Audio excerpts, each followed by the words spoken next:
The BAME Vision logo, four solid circles from left to right in colours of brown, tan, coffee and beige, with the words BAME written in white within them, with the word Vision written in tan underneath, and below the words Supporting Ethnically Diverse Communities with Their Eye Health and Sight Loss in brown.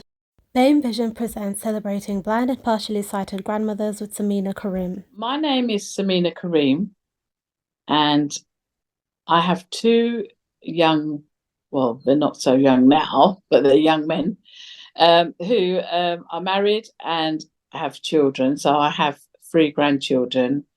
My hobbies are basically going to the theatre, going out for meals, and I enjoy going to the park for walks and drama and singing. Can you describe your interest and what it is you do? With the music, it's singing mainly. I enjoy singing. I was at drama group at school, and I was in drama groups in college, and I did some drama work in community centres, and I led the way to for the children to sing. I was the main singer, um, and I've sung in karaoke places, um, and I used to sing with my ex-husband. And so that singing I transferred onto my children and my grandchildren. They sing a lot as well. How did you get into your hobbies and interests? Started singing uh, at school when I was in the choir. And then as I got older, I was singing at my children's nursery. They asked me to come in and sit with the children. I used to sit and sing with them. And then, like I said, the drama and all that kind of stuff. I was sort of singing there. I went to a singing workshop, and I joined a community choir as I got older as well. And yeah, that's where the singing all started.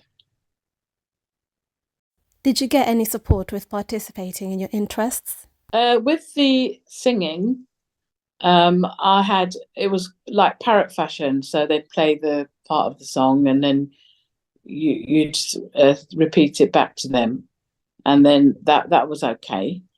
And then there was other places where people would record the song for me, and I'd make up the harmony if that's what they wanted, and things like that. Really, I couldn't read sheet music or anything like that. The sheet music's all in print, although you can acquire braille copies if you want them. Ah, so literally just have a really good ear for music. I love it. That's why I think I enjoy being around the grandchildren as well so much, because obviously, what do grandchildren say? How do they learn? I mean, they start learning from watching videos and singing, and that's what they do at nursery and things. So, so that's fine. That's why I love going around there just to sing nursery rhymes as well. What's one item you couldn't do without? Well, I couldn't do without my voice. It's not an item, I suppose. I couldn't do without. Oh, I can't think now. Probably a device to use, like my phone, or because obviously I'd play the music on there. There wasn't anything else around to play the music on. Um, and the instruments that the grandchildren use, they've got these little tambourines and these little drums that we bought over since they were born. And we don't just use things like drums and that. We use kitchen items like spoons and pans and things like that they bang the spoon on, and just we're quite creative. So What do you enjoy about your interest? I find music very uplifting sometimes, depending on what mood I'm in. I will play something that will go with the mood that I'm actually in at the time. So if I'm feeling sad, I might play something. I know some people would play something that make them feel happy again, but sometimes you need to get through that sadness before you can be happy again. Yes, yeah, I found that singing, depending on which mood you are, sometimes it can be very uplifting, sometimes it can be very emotional.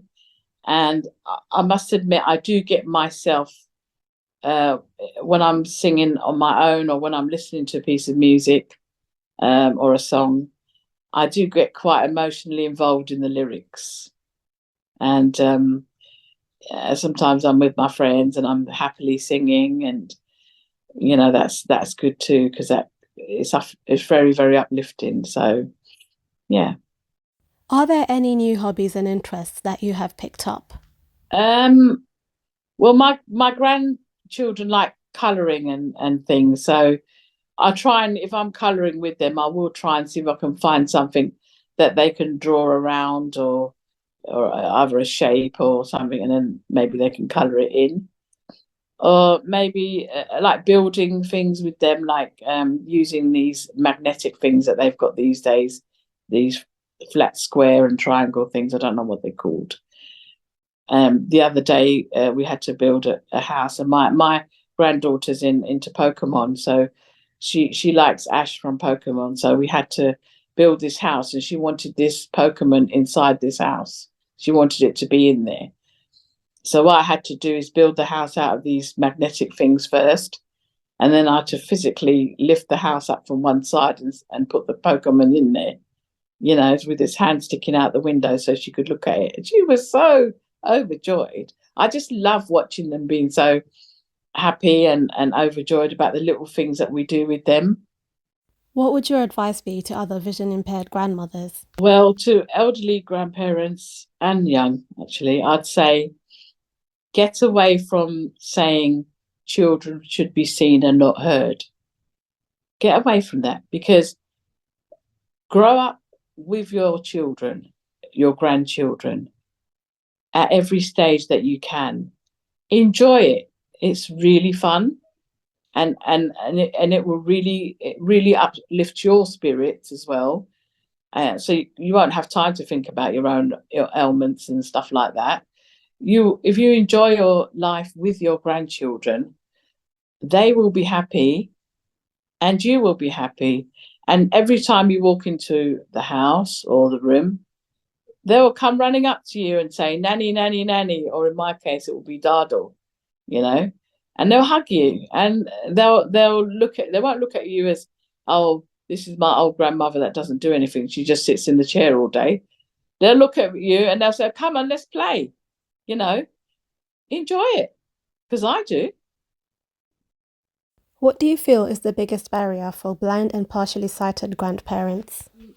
Well, I've been quite lucky, as in my boys have explained to their wives that, my mum brought us up, they say. So, if she says she can do something, she'll do it. She can do it. She won't say it if she can't do it. I wouldn't put my grandchildren in any danger. Like, if I didn't think I could take them out, I wouldn't take them out. But then you do probably get some grandparents whose children won't allow their children to go out with their grandparents if they're totally blind. They probably, would find that difficult, and that is a barrier for them. But I've been quite lucky. The other barrier, I think, is not everything's available in Braille. So I can't help them with their schoolwork and things like that when they get older. I did try to help my own children with their schoolwork, but I was lucky because I had a nursery teacher who actually wrote some flashcards out for me, and in print, and then I wrote them in Braille. So we wrote loads of words and stuff on these flashcards, the most commonly used words. So I've kept them for my grandchildren. But if you haven't got that, then you may find it a bit of a struggle as they get older, when they come home with their homework, or they want you to read something and you can't read it. But then again, we have got devices now on our phones. Like we've got the apps as well, like CNAI and, Be My AI, to read, to take the picture, and it will read it to you on your phones. So now we are sort of developing stuff around all this area of not being able to read print, which is good. Did you have any other example of blind and partially sighted parents or grandparents? I've been figuring it out as I go along. I didn't take any advice of anyone about the parenting. When my children were younger, I was lucky I had a nursery that I could send them to whilst I was working at the time. And I did have some help from the staff, advice that is, if I had a problem with any of the children. And the rest of it, I just figured it out myself. I'd had nephews and nieces that had children. They even allowed me to change their children, to get their, to dress them and all that sort of thing, which was nice because I'd already had some previous experience.